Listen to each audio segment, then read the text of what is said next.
political parties are very flawed institutions, like human beings are flawed, entities as well. And we need them, unfortunately, our human brothers and sisters, and we need political coalitions right now, enduring political coalitions, which is what political parties are. So, I didn't want to see that go to waste. I want to see us fight. I want to see us on the ballot, and I want to see us preserve what we've built and build from there. That's my last question. It was a good segue. I interviewed Dr. West recently. He was complimentary of you, but he was honest. To him, he didn't feel kind of the Green Party was the mechanism for, I guess, mass movement politics. Let me just play you part of that. You see, I'm not convinced that the Green Party is the primary institutional vehicle for a mass-based campaign. I think it's proven over time it's just not a mass-based party. And over again, it's been unable to convince the masses of folk that people ought to go their way. And so I'm still fundamentally committed to a mass-based campaign, but the party, for me, in many ways, is much more of an obstacle. I discovered. I didn't play that as a got you, but I'm curious because I think a lot of people who really are focused on a party, a third party, were disappointed that he went independent. I mean, they like Cornel West and believe in what he's proposing, but they believe in building a third party. What do you say to his, I guess, criticism that in his preliminary exposure, the Green Party wasn't a movement or a mass-based vehicle? So to that, I would just say, look at the history here. Independent parties that are not captured by corporations, they usually have a lifespan of about 10 years and then they're gone. Look at the Citizens Party, which was like the first environmental party back in the 80s. They had a famous, environmental professor, who they ran, and he made a little bit of a splash. But they were gone within 10 years. Look at the Labor Party, which started around the same time as the Greens, but with way more institutional support and money, and were networked with the unions. They were gone within 10 years. I don't think they ever ran candidates even. One after the other, the Peace and Freedom Party, which had ballot status in maybe 15 states at one point. Now they're beaten back to one state. We have a system which systematically destroys its competitors, and corporate money and resources are out to get you from day one in all sorts of ways, including by keeping you off the ballot, by ensuring that the press doesn't cover you, by making it impossible to fundraise and financially support yourself, and through lots of dirty tricks. And you can look at what the Democratic Party routinely does, how they called people who signed Matt Ho's ballot petitions in North Carolina when he was running for Senate in 2020. They pretended to be the Green Party and they talked people into unsigning. This is what the Democrats do. They did dirty tricks like that too. That was actually electoral fraud. That was electoral fraud.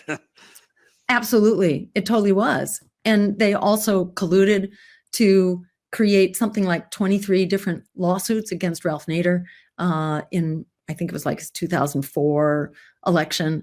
So there's a lot of stuff coming at you. And for the most part, independent parties, and that is non-corporate parties that don't have billionaires and bankers and corporate money behind them, they're usually gone within 10 years.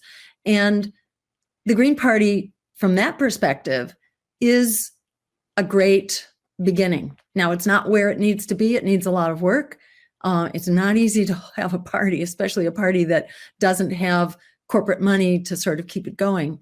But there's a lot of support and there's a lot of volunteer work, and Greens are activists. We are grassroots activists. And it's a mix of people. It may not be exactly the mix that we're going for. And, there are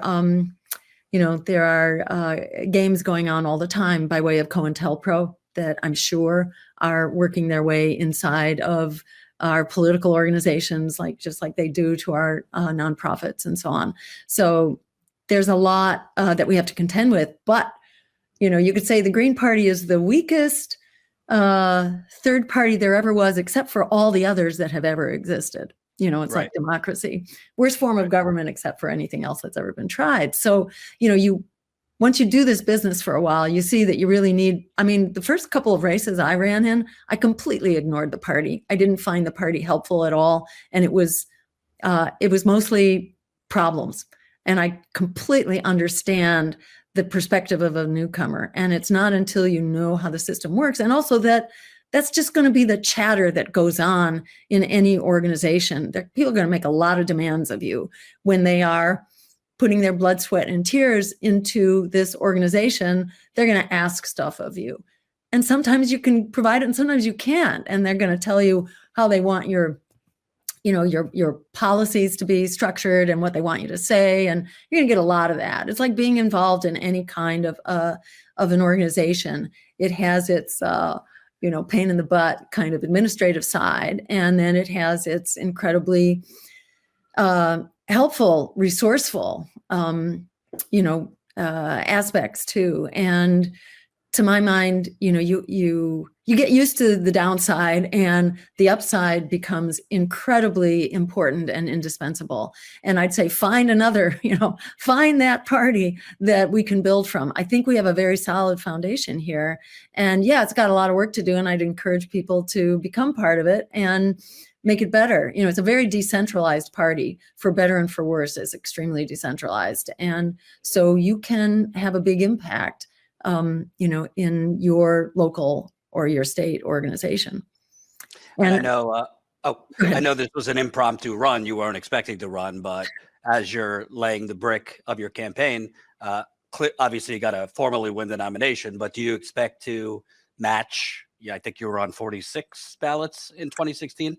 Do you expect to be on, nearly 50 ballots? What could people expect? So we were on 47 all together, and that included DC. You could say the 51st state. It should be the 51st state. So we were on 47, and we expect to do at least that well this time, and we're hoping to be on all of the ballots. We have actually about 80% of the work done. We're not on 80% of the lines, but if you consider how hard it is and what the requirements are in certain states, they're just totally off the charts. We have most of those hard states already done. So we have to raise $1 million for ballot access, and organize our volunteers and use the state parties who know how to watchdog this stuff, and they're incredibly helpful. So we have a lot of work to do, but it's not a lot considering what's already behind us. So we're very excited and really hopeful.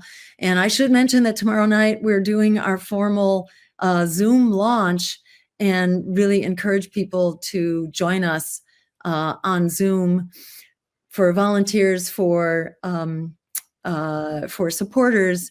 And our two speakers are going to be Chris Smalls from the Amazon Labor Union and Miko Peled, a really powerful Palestinian rights advocate who's lived the movement for his whole life, essentially, and is really, what can I say, very inspired and empowering to hear from. And, that's kind of like the spectrum of where we are right now in our crisis. It's the crisis of working people, and it's a crisis of empire. And the two go hand in hand, because empire endangers us and squanders our resources and leaves us impoverished at home. And, it really calls for a reboot of our political and economic system. And we're calling for nothing less, but in a very kitchen table kind of way that everyday people understand.